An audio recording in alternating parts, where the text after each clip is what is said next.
Okay, this video is for turbocharger replacement on an Ecodiesel. This is a 2015 model. This should apply to all years. This is just to give you a feel for the job and my take on doing it. And all the little details, things that you should buy and things you should look out for. I've seen at least one video where, one shop decided to take the cab off the frame in the front clip. And yeah, you could do that, but for me, instead of dealing with draining the radiator and just, disconnecting the AC system and all that, I decided to remove the transmission and transfer case to get to the turbocharger because it's right above the transmission. Okay, you can see transmission and transfer case out. And the whole reason why I'm replacing this turbocharger, this truck has 198,000 miles on it. The turbocharger is leaking oil all over the transmission, as you can see, kind of heavily. It was still drivable, still usable. The truck, certainly, I noticed some blue smoke coming out the exhaust, which I almost know for a fact that's from the turbocharger. You can see the mess of stuff I have on the ground. This truck is deleted. The def tank, which is right there on the ground, that was still mounted in the truck. When you pull the transmission and transfer case out like this, the transfer case motor bumps against the def tank. So you could, as an alternative, you could remove that the transfer case motor. But since this truck was already deleted, I thought, well, I'll just remove the def tank one here. And I will not be reinstalling that. You can see the mess of stuff here, skid plates, front and rear drive shaft. There is the wiring harness for the transmission.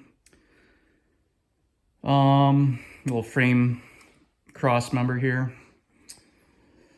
And on the transfer case, or on the transmission, there is a total of 6 torque converter bolts.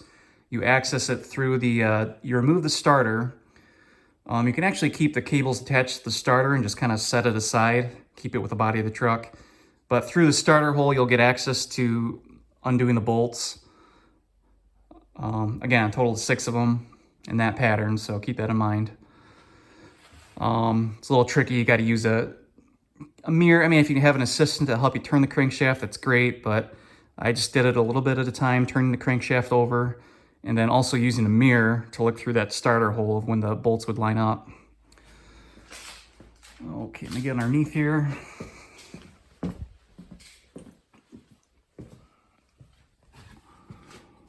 Okay, back of the engine here. If you don't know when the crankshaft sensor and its reluctor wheel have ever been replaced, now would be the time to do so. It's right behind the flex plate here. You can see right there is the crankshaft sensor. Above it, it reads a reluctor ring or a magnetic wheel behind that flex plate. That reluctor ring is known to fail. I've replaced 2 of them. Eventually, someday, a chunk of that magnetic material will fall apart and will cause a no-start condition. So, absolutely. This truck, I know I've replaced the crankshaft sensor and the reluctor wheel before, but if you don't know the history of the truck or if it's never been done, you absolutely have to replace those things while you're here. Okay, if you can see through this mess here, it's very hard to light up and record, but here is the back of the engine without the turbocharger in place. I'm going to install the turbocharger and go over some details on this. There is a hose. That banjo fitting right there in that hose, that is the coolant feed for the turbocharger, because the turbocharger is liquid cooled and there's oil also going through it, obviously. But that's the coolant feed line for it. There's a small 3 or 4 inch section of hose there that at some point will fail. It'll dry rot. It's in a very hostile area of the engine. It's not really serviceable through here. I'm not going to service it through here. You'd be better off taking off the intake manifold to get at it. But just be careful and be with that coolant line. Don't disturb it too much. Let's see. What else? There's the transmission oil cooler dangling here. Kind of obnoxious with this coolant liner running across, but still doable.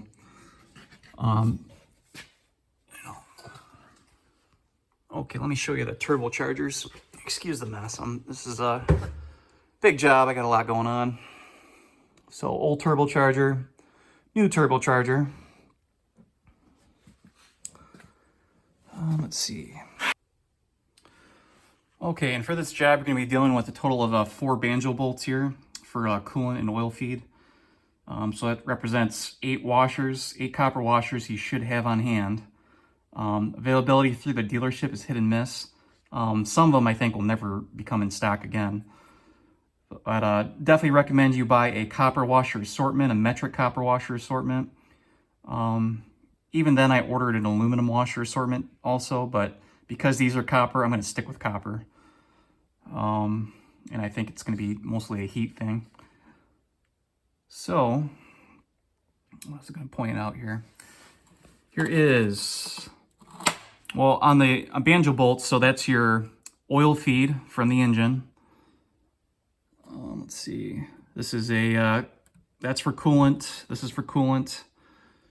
And this one is for, that's the oil feed line where it hooks to the engine block. That's for that one right there. On the turbocharger, this truck is deleted. So this plate right here is actually, that's where the EGR2 would get its exhaust gas from. So obviously it's capped off on this one. Getting the turbocharger out too, I have taken out, it comes with 8mm studs, and when you buy the turbocharger new, it does come with all these 3 studs and these 3 studs, and that hooks to passenger and driver exhaust manifold respectively. The studs, I don't know, maybe 30mm long, something like that, but the odds of the old ones breaking off on you are pretty high. Here's the old turbocharger. You can see that one. You can, if it breaks off on you, it's not a big deal. Just got to have a sawzall and some sharp blades for it. But pretty much a total of 6 studs. I was able to get 2 of them out on each flange pretty easily, but the 3rd bolt on each flange breaks off on you. So keep a sawzall and several sharp, good quality metal cutting blades. Maybe 9-inch long.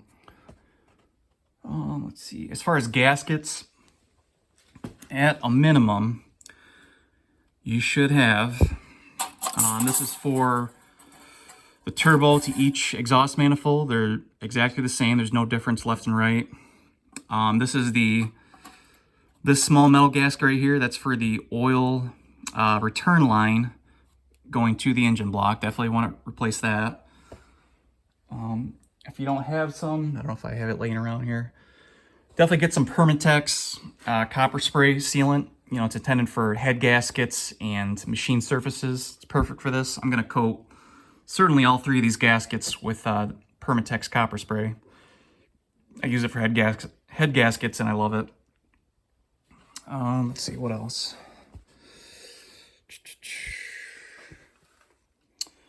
Okay, so when you buy the new turbocharger, it will come with, this is the pipe. I've taken it off the turbocharger. This goes to the intercooler tubing, you know, from the pressurized, you know, air tubing from the turbocharger to the intercooler. That's this elbow. I took it off for the sake of installing this thing. It makes it a little easier. It is pretty tricky to pull the turbocharger out. But with the transmission disconnected from the engine rocks back and forth quite a bit. It balances almost perfectly even on its engine mounts. So you can use that to your advantage to help wiggle this turbocharger out. It's still a bear to wiggle out though. And this is for the tubing from the air filter runs into here. So this is the air inlet of the turbocharger. This O-ring right here, the turbocharger does not come with. In fact, the turbocharger comes with no gaskets whatsoever. So you might consider buying a new O-ring. What else? There is a heat shield here that you should transfer over to the new turbocharger.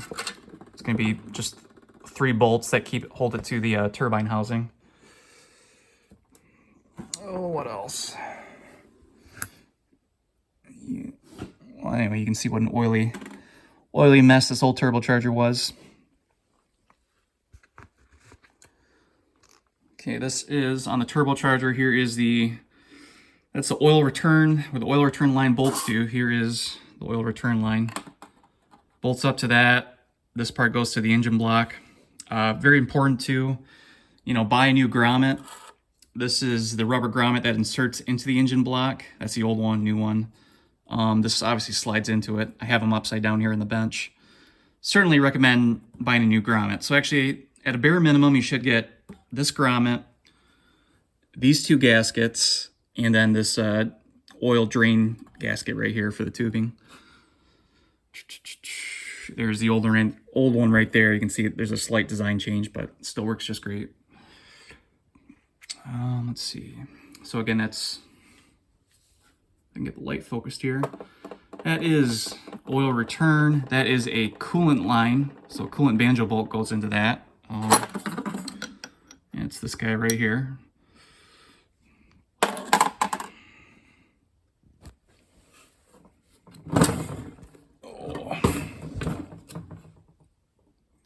Where that red plug is the oil feed line for the turbocharger.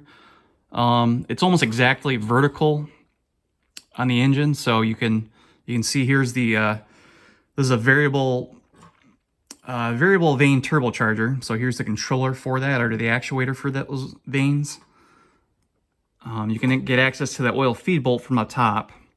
So if you have trouble with, if you're noticing an oil leak, you could try to tighten up that banjo bolt for the oil feed line. That's a long shot, but it's worth it, versus replacing the turbocharger. It might be worth your time to check out. Let's see. Sorry about the lighting. It's very hard to manage the lighting and record this. I guess that's pretty much it for right now. So I'm going to install this thing and then go over a few more points on it. Okay, this is just to highlight some of the points from servicing this turbocharger or replacing it from up top here. Obviously I've undone, the tubing from the air filter housing to the turbocharger. I'm in the process of reassembling this, so some of the stuff is connected. This intercooler pipe here that obviously has to become undone from the turbocharger. I'm gonna grab a pick here. If you've never dealt with these before, it's a mind you, this silicone elbow here I've replaced before because it actually rubbed through on the top of the engine. It was creating a boost leak and causing the throttle control light to come on. So that is an aftermarket silicone elbow. But this piece right here is from the factory intercooler hose. You just take a pick or a pocket screwdriver or whatever, and it's a quick connect essentially. So undo that clip, pull it up, and then it pulls right off the outlet housing of the turbocharger. This aluminum elbow here, for pulling the turbocharger out from behind the engine, I was able to do it with this outlet housing in place, but it's a lot easier if you remove it. So there are 2 5mm Allen head bolts, or socket cap bolts, I should say. And if you don't have, if you don't have tools like this, be sure to pick some up. It's just a, 3/8 drive, Allen head, most importantly with the ball end on it.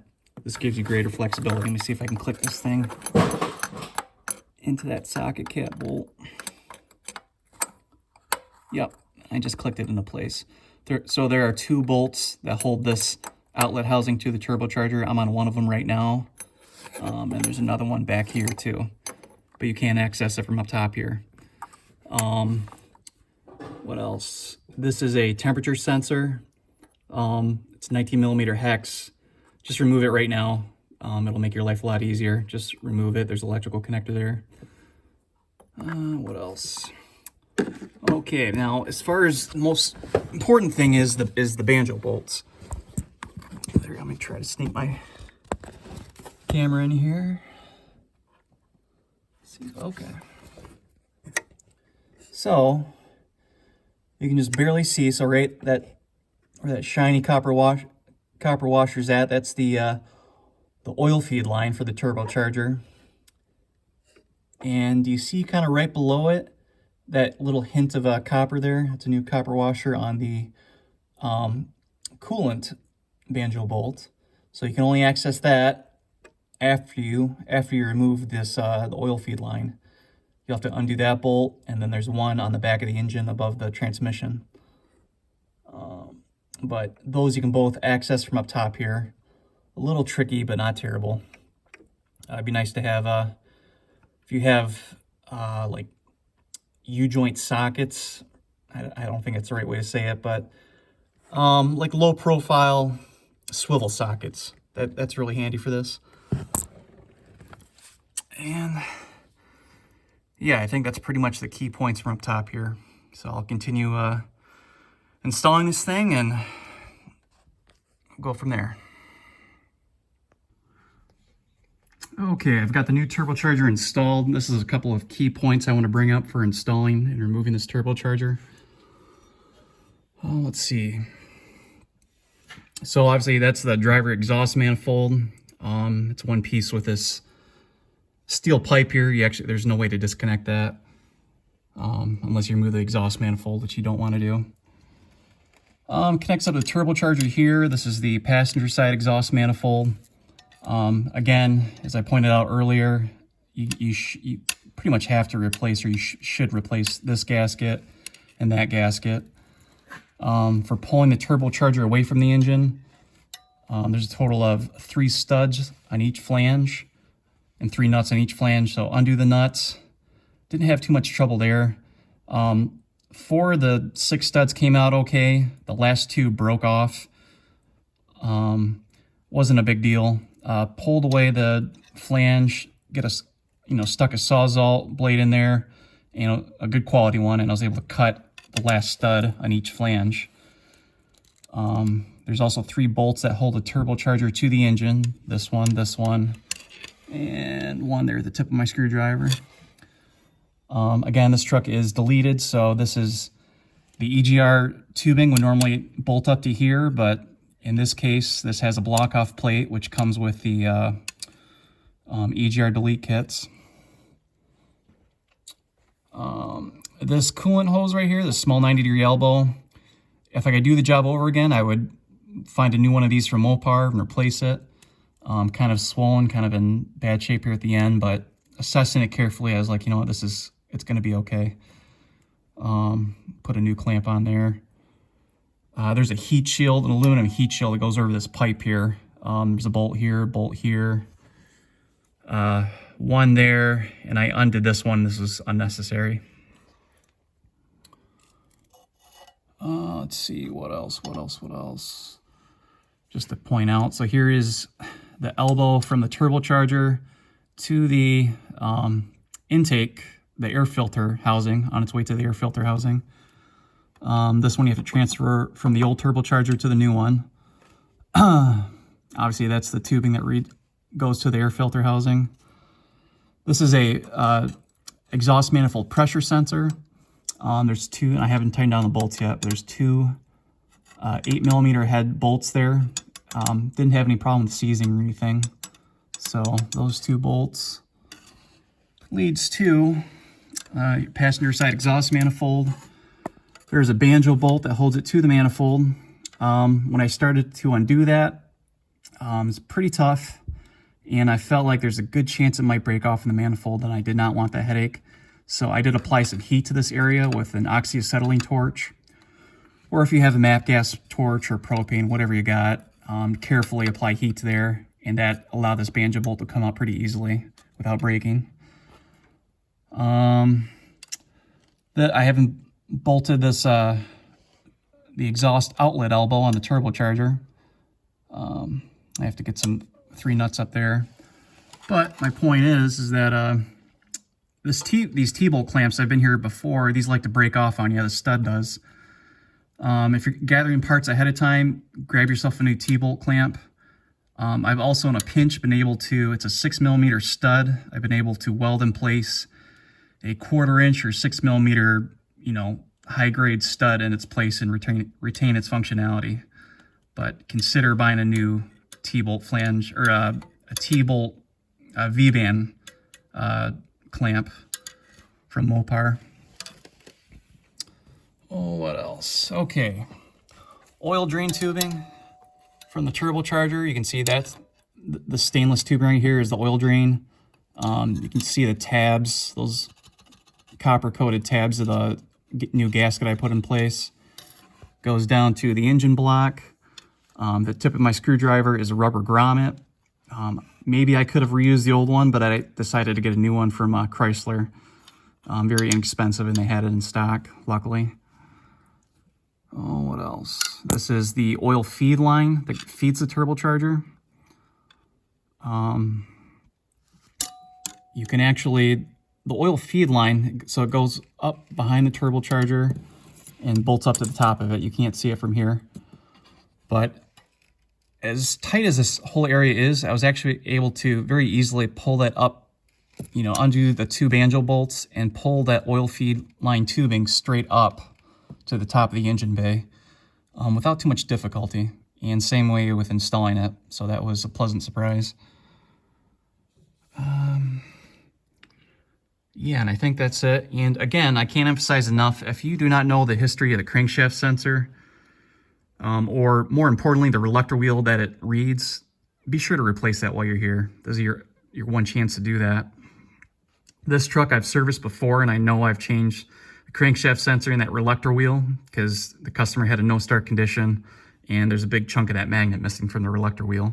I've got another video on my YouTube channel covering that. You get access to the torque converter bolts through the starter hole here. You can see the starter's laying over here. I didn't even have to disconnect the cables from it. That's how you access the torque converter bolts, 6 of them obviously.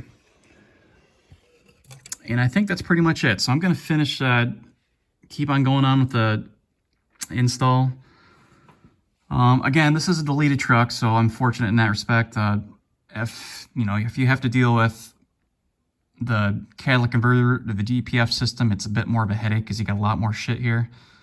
But, you know, I've done this job in my driveway. Right now I'm on a hoist, but I have pulled the transmission, transfer case, all of that out in the driveway.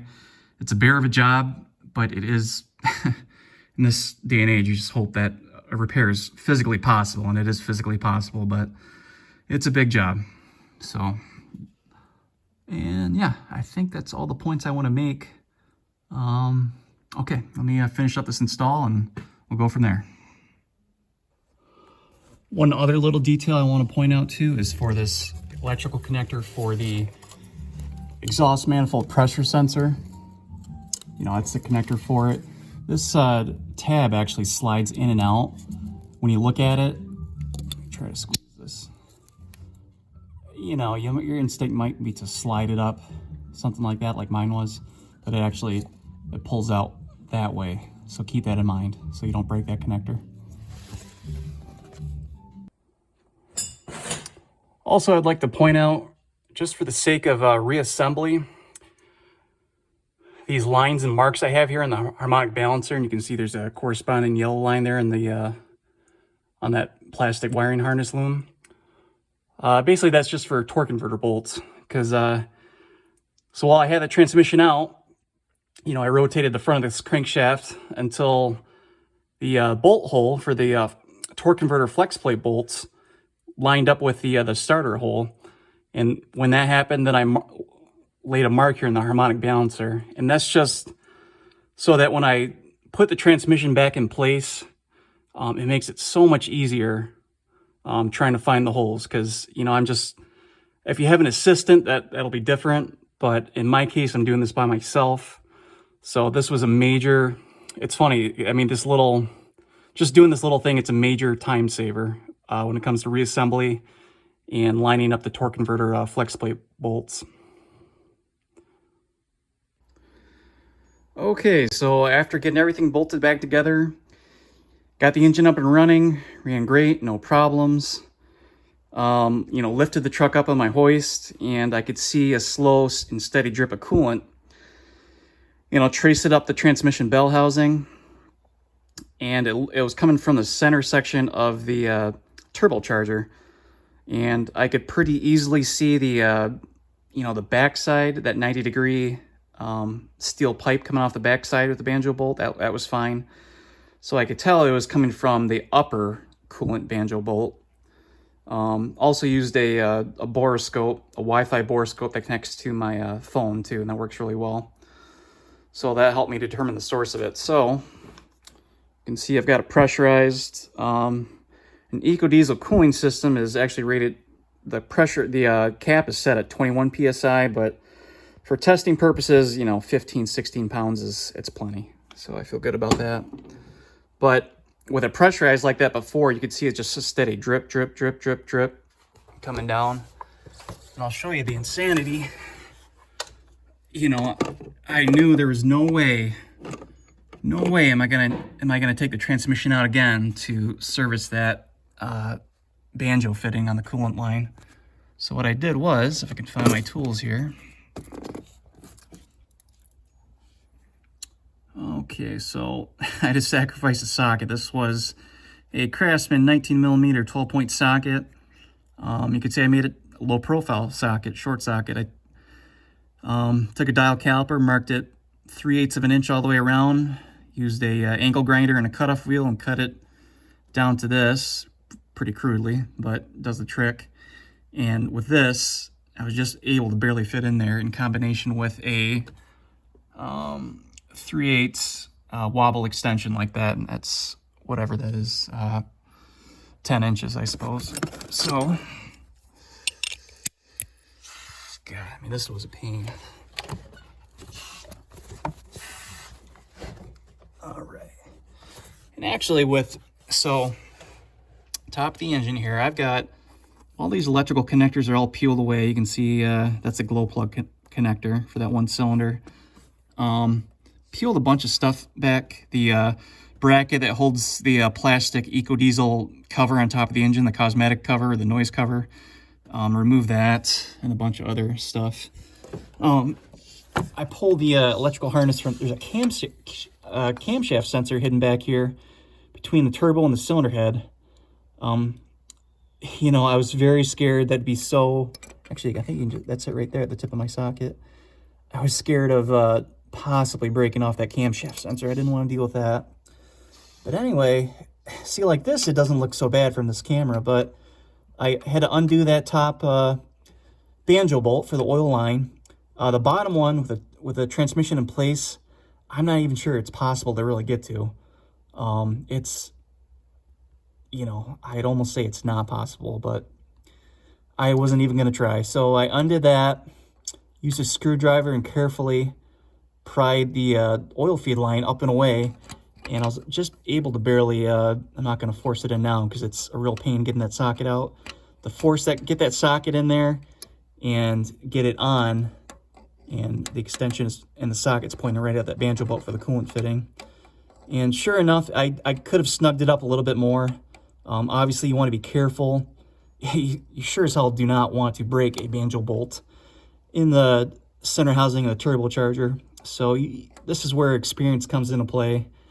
You know, tighten it up very snugly to seal up those copper washers, but certainly not so snugly you're going to risk breaking that bolt. Or with thermal expansion or thermal cycling, then the bolt breaks. That would be a nightmare.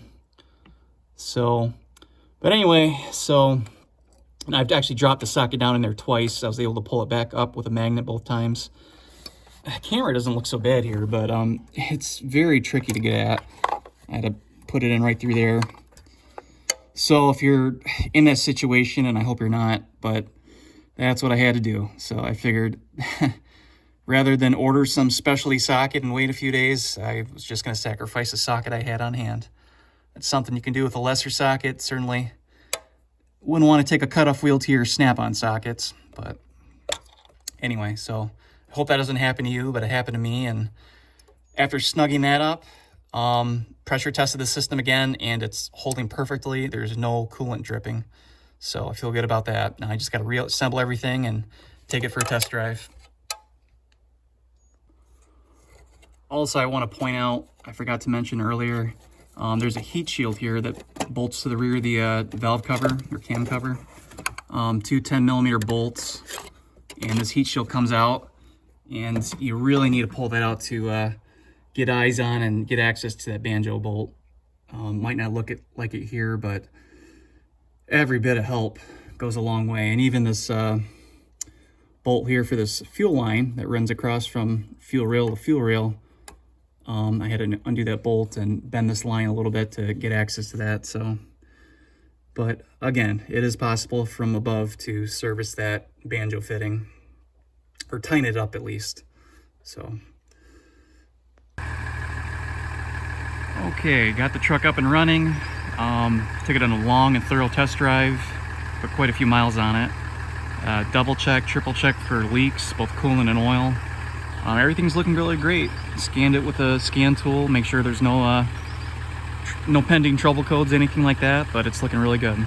So, yep, certainly the job it's doable. It's tough, it's a big job. You can do it at home without a lift. It is possible, but you gotta have the ambition and the skills to do it.